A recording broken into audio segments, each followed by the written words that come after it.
Hi and welcome.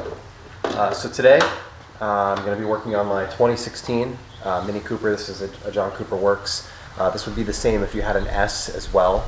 So just keep that in mind. If you got here but you own an S, this will be the same. So today I'm going to be installing replacement spark plugs, NGKs. These are the OEM spark plugs. Because my car has a tune on it, I'm going to be adjusting the gap on them to a different gap. And I'm also, at the same time that I'm installing those, going to be putting on new coils, which are from Dinan. So let's get these unboxed really quick. I'll kind of show you the packaging and how they come and all of that, and then we can get into the installation here. All right, so if you're not familiar with Dinan, Dinan is a kind of a BMW specific tuning shop, and they're in the southeast part of the United States. Dinan has a sister company called APR. APR specializes on Volkswagens. Dinan specializes on BMW Mini, and then they're actually owned by Holley, which also owns MSD. So Holley carburetors and MSD ignition products. So in those acquisitions and mergers, they've kind of broadened their products that they have. So Dinan would be their brand for BMW products, but these are likely made by MSD. So what I have here are 4 ignition coils. These are D650-0009. They came 4 in a box, or I ordered 4 of them. They're individual parts. I think ECS Tuning sells them as a 4-pack, but there's no discount on that. I ordered them directly from Dinan. Inside the box, we can open one up so you can see what that looks like. So here we have the actual coil itself. The coil has a rubber boot, of course, and it has a red top. Now, these are available as a black top, a red top, or a blue top. I got a red top just because of the color scheme of the car. I felt that it fit better. Honestly, you're not going to see these anyway, so the color really doesn't matter unless you take that plastic cover off the engine.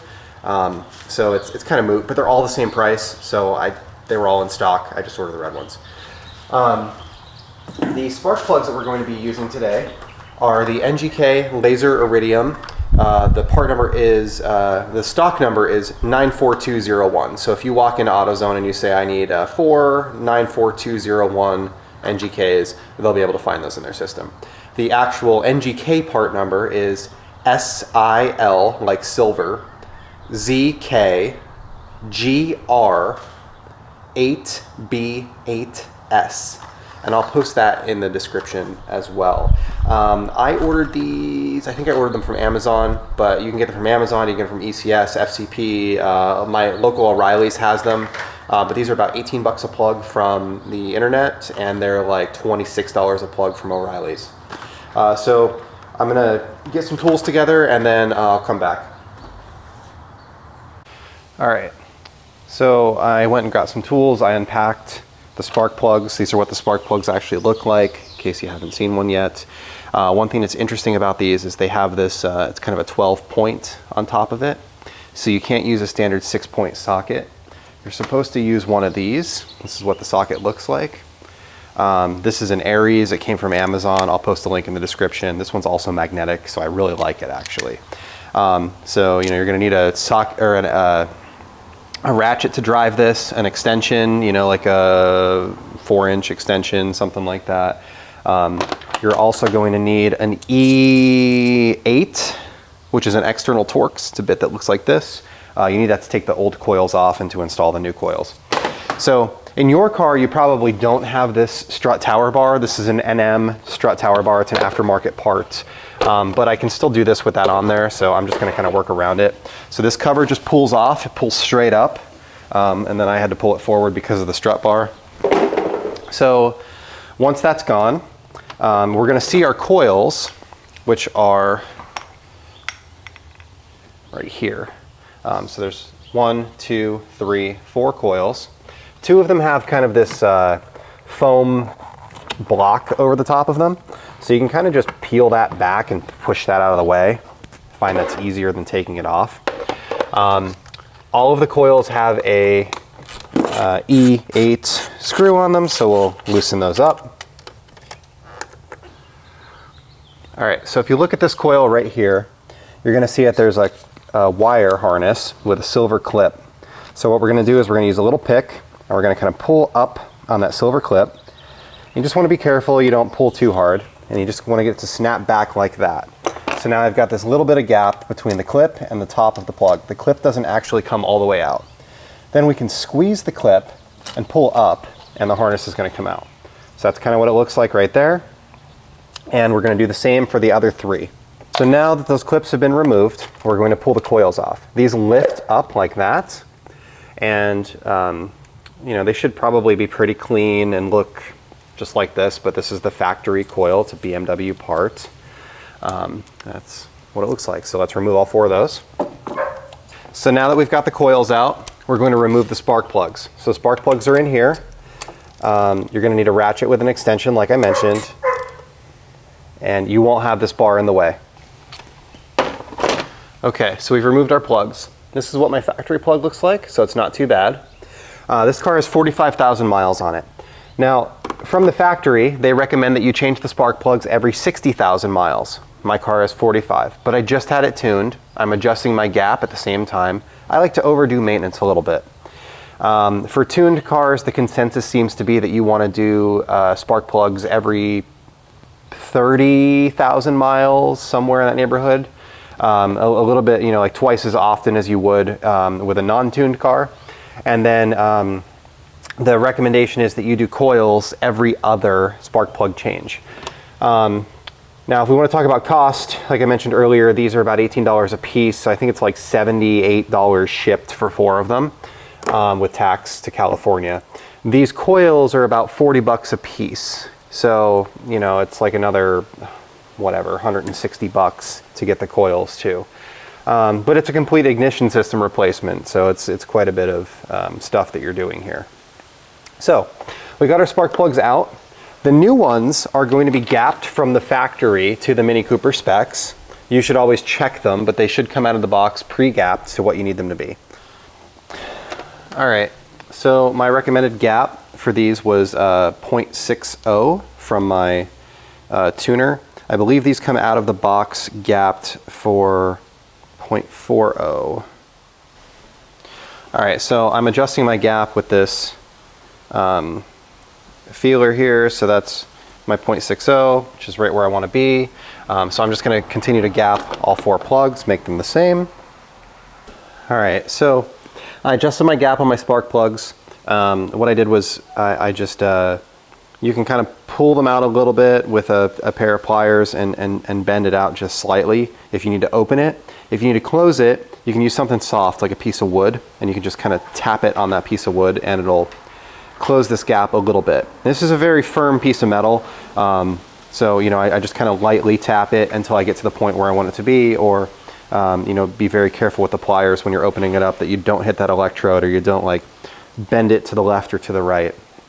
But now that we've got that done, we're going to reinstall the spark plugs, and I like to install them using just the extension by hand, kind of tightening them down by hand. And then once we get that tight, we're going to use our ratchet. We're going to get it so it's snug, and then we're going to just add a little bit, just like that. Now I'm going to do the same thing for the other 3. So we have our plugs installed. Now the last thing that I want to do, I'm going to get these coils installed, and they're going to go on just the same way that the old ones did. There's a little bit of dielectric grease already in there. I actually ordered some Spark Guard, which is their dielectric grease, but it looks like I don't need it because there's already some. You can see the green on the edges. So we're going to get these installed, and basically it's the reverse of the removal. So you're going to push this on just like that. Make sure it's on tight. And then we're going to install the wire harness, push the gray plastic clip on,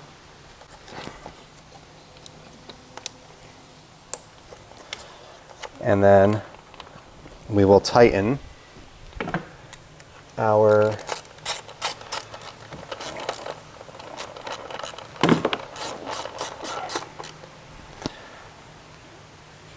E8. So I'm going to do that for the other 3. Now when you're installing these coils, the plugs fit very tight because they've got like a weatherproof rubber gasket in there. So you really have to push it in there, and you'll hear a click, a really light click, and then you'll know that it's all the way in. And then your plastic retainer, the gray retainer, will actually click into place once that's clipped. If you can't push the plastic retainer in on the actual harness, then you probably don't have the plug all the way in. So you can see that I'm pushing on these fairly hard to put that into place. Our plugs installed, we have our coils installed. The last thing that we want to do is we want to put the foam block back down where it goes, just like that. I want to make sure that we didn't disturb any other harnesses or plugs like these O2 sensor plugs up here, anything like that. Get our tools out of the way, and then we're going to reinstall our engine cover. For you guys, that'll just push on. For me, I have to kind of get it lined up. So I usually line it up by this oil cap here, and you'll feel like the little detents where they go. There's a push, a push, a push in the middle, and a push on the bottom, and it'll clip into place. So now we can clean up our tools and we can try to start the car.